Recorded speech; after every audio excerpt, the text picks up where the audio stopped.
Welcome investors to the 40 Finance channel. My name's Jeff Beers. This is usually that time of the month where I'm doing my stocks I'm buying video. But this month I've only bought into one stock, and that stock is PayPal. So I'm going to go through in detail why I'm excited about PayPal stock for the future, how I went through my buying pattern on this stock here in September, and what I expect to see out of PayPal over the next 1 to 3 years. Reminder as always that my stock picks and projections are just my opinion for your entertainment. Please talk to a professional before taking on the risks of investing. But if you like stock market analysis and going deep on stocks like PayPal, then make sure you subscribe to the 40 Finance channel. I do 3 or 4 videos every single week, so don't forget to hit that notification button so you get all the latest updates. And finally, if you're interested in joining my email list, I still have my free guide, 15-minute stock analysis, that you can download upon joining. Lots of great information in there for noobs and experienced investors.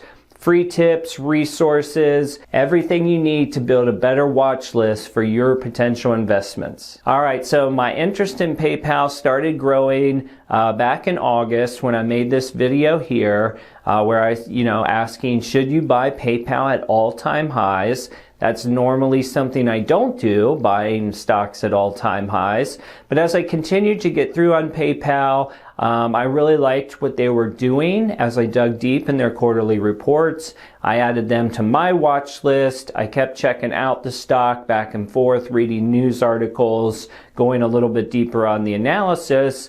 And finally, I just jumped in and I was like, I like where this company is going for the longer term. This is not a swing trade. This is not a short-term trade. Although I do expect to make short-term profits, this is the kind of stock that I'm definitely interested in for the next 3 years. Okay, let's take a quick look at where PayPal stock stands today. Price of 186.02. You've got a P ratio of 85.37. That's definitely higher than a lot of stocks that I invest in. You have an EPS of 2.18.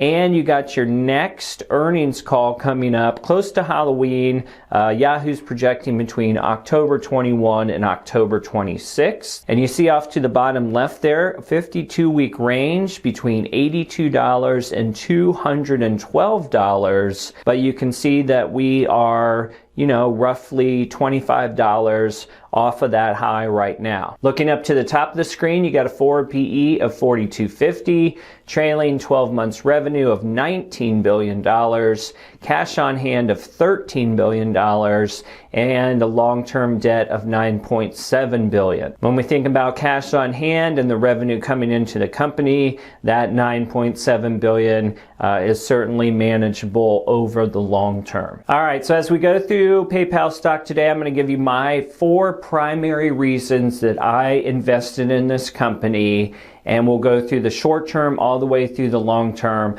of how I think PayPal wins and how I think they may actually outshine their peers of MasterCard, Visa, and Square over the next 2 or 3 years. Okay, kicking off with reason number 1, you see at the top there, there's strong Q2 and confirmation for the rest of fiscal year 20.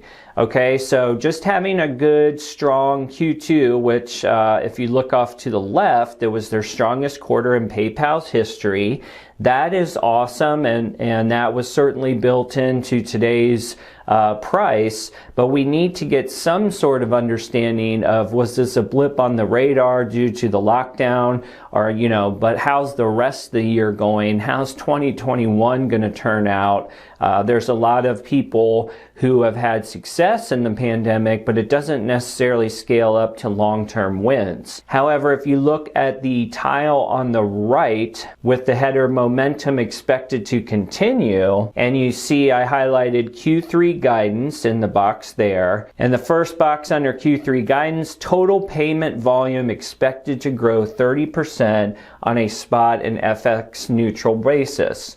So PayPal is international, so they always have to take into account exchange rates and cross-border payments. Bottom line here is total payment volumes expected to grow 30% in Q3 year over year. Then I circled the green, the earnings guidance. This is from PayPal's investor presentation, okay? This is not speculation on an analyst or somebody who thinks that something's going to happen.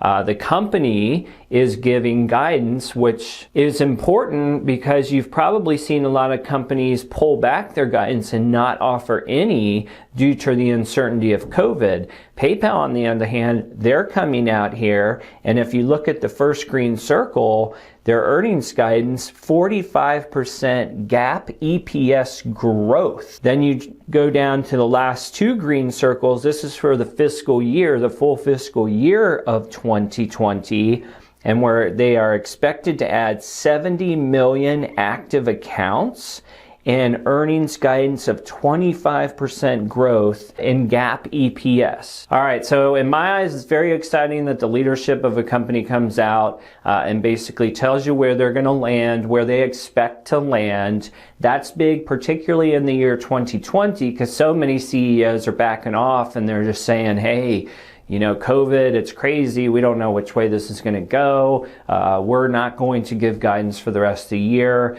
PayPal feels confident enough in some of the results that they've seen through Q2 to come out and say, actually, we're going to put it on the board. That's what we're going to work towards. That's an encouraging sign from my standpoint. All right, next up, let's take a look at my entry points for PayPal and how I sort of manage my cost basis on this one. Okay, if you look at the top of the screen, you have descending dates of when I purchased PayPal. You can see that I initiated my position in August at 192.61, and then it sort of trickled down. The highest point I purchased was on 821. This is kind of near their all-time highs as they were creeping towards that land. But as we got into Labor Day, most of you might know that the markets took a little bit of a dip or a correction in and around Labor Day weekend, so I capitalized on that, sneaking in under the 190s, and finally on 9/11 I purchased for 184. And so you see my reason number two off to the right side. I saw opportunity after the August 6th high, at that time high, of 204, and you look at my little beautiful little chart I drew up here for you. If you look off to the far left, the top scale of the far left at that 204 mark, this is where it was trending high as PayPal came out with their Q2 earnings that were, you know, basically awesome news in those. Then we saw a little slide down. I got in right at 192 and 190 there in the first part of August. The stock did run back up just a little bit, and there's a little FOMO for me at the top. I bought in at 196.98 just in case it was going to eclipse 200 again, and then I paused. And it went all the way up to the all-time high of 212, and I was sort of patient because I thought that was pretty hot. And as we came into Labor Day weekend, on the right side, you saw that I purchased 3 buy points that were actually at my lowest entry points for PayPal. That has given me a cost basis. See at the top where it says CB, I have a cost basis of 190, 115, and it looks like PayPal's running pretty stable in the 186 range. Sometimes it goes below that. So I'll probably add some little lots and get my cost basis down as close as possible to the 180s. All right, and anytime I buy a stock, I always go and see what analysts are saying. I always check my EPS forecast from all the analysts. I don't put all my weight into analysts, but what I do use it for is basically a confirmation of any bull thesis that I have over the next 12 months. I want to see like, hey, I think this has room to run based on my research. What do the analysts think about this? So let's take a look at what the analysts on TipRanks think about PayPal right now. All right, now at the top of the screen, this is my reason number 3. Analyst sentiment is strong. It reaffirms my outlook, potentially even higher than I'm projecting over the next 12 months. I highlighted the box at the top because those three analysts came in under the past month. If you look off to the right, you see the date. We got one person from today, then 15 days ago, 20 days ago. So get the freshest picks, so to speak. And you basically have buys across the board. You have price targets between 220 all the way up to 285. It looks like most folks are in that 225 range. So strong conviction here across all analysts that PayPal has some room to run in the near future here. All right, so reason number 4 that I got into PayPal actually has to do with another side of my portfolio. And as some of you know, I'm very big on Visa, ticker symbol V. And one of the things that Visa's run into here during the pandemic, there's been a couple categories that have hurt their own projections for the business here in 2020. One is travel spending, and the other one is in-person transactions. Now, I fully expect those categories to come back, certainly over the long term. So it's been a great time to get into Visa personally for myself. However, with PayPal, I have an opportunity here to hedge my interest in digital payments and the things that Visa offers by going with another provider to sit alongside my Visa stock that actually does things a little bit differently and has a slightly different focus, and it still allows me to capture more of the digital payment market. All right, so you see in the top, reason number 4, hedge my Visa holdings and capitalize on the Venmo revolution. Venmo, of course, is PayPal's app that allows peer-to-peer transactions, and they're actually working with companies like CVS to make it almost like a digital checking account. It's going to be very interesting for the world of traditional checking accounts going forward, of course, with Square's Cash App and the way Venmo just have had a phenomenal growth here in 2020. I definitely would encourage anyone who's investing in sort of payments to get yourself into one of those. Okay, regardless of that rant, this Motley Fool article kind of sums up my take here. You see in the first paragraph highlighted, as was to be expected, digital payment networks Visa and MasterCard reported revenue declines of 17% and 19% during the worst of the economic lockdown. No such bad luck at PayPal because it doesn't rely on in-person credit card transactions at stores, but instead generates the vast majority of its income from e-commerce. Its revenue accelerated 22% during the second quarter. A pace of 23% year-over-year growth was said to be expected during the summer months. And of course, we know that PayPal essentially promised us plus 25% a couple slides ago. And lastly, at the bottom, PayPal should enjoy robust expansion for some time. Helping its results in no small part this year has been its subsidiary Venmo, which allows for mobile transfer of money between individuals and is increasingly being used by many customers as a daily checking account. All right, so the beautiful part of people using it as a daily checking account is that they're doing all this within the PayPal broader network, right? So the ties to other PayPal services, and not to mention the long-term game on how maybe merchants would pay fees for people using Venmo. That fees would be to PayPal.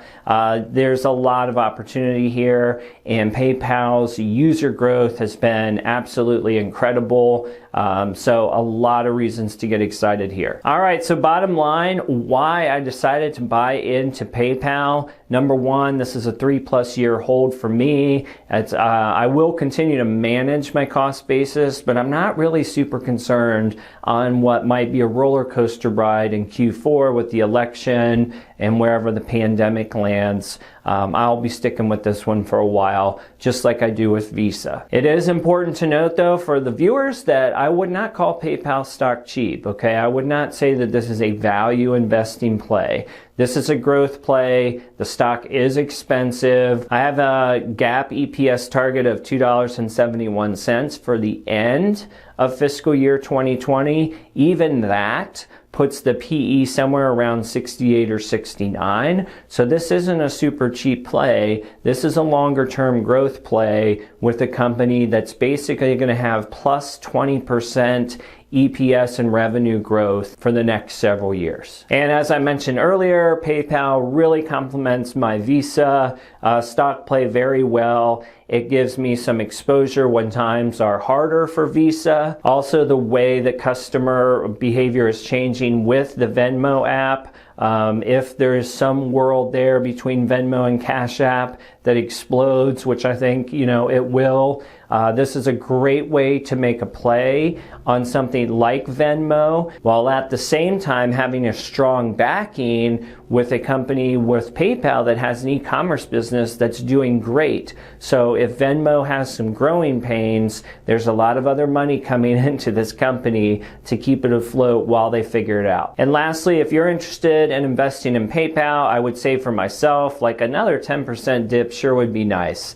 Getting this one at 170 still doesn't help the PE a lot, but it does get us a little bit closer. So if I see any sort of major 10% dip in October, November, you can assume that I'll be going in as heavy as I can, depending on my cash position at that time. All right, guys, hope you enjoyed this look in PayPal and why I'm buying PayPal here in September. Please give me a like and subscribe if you did. I'll see you on the next video.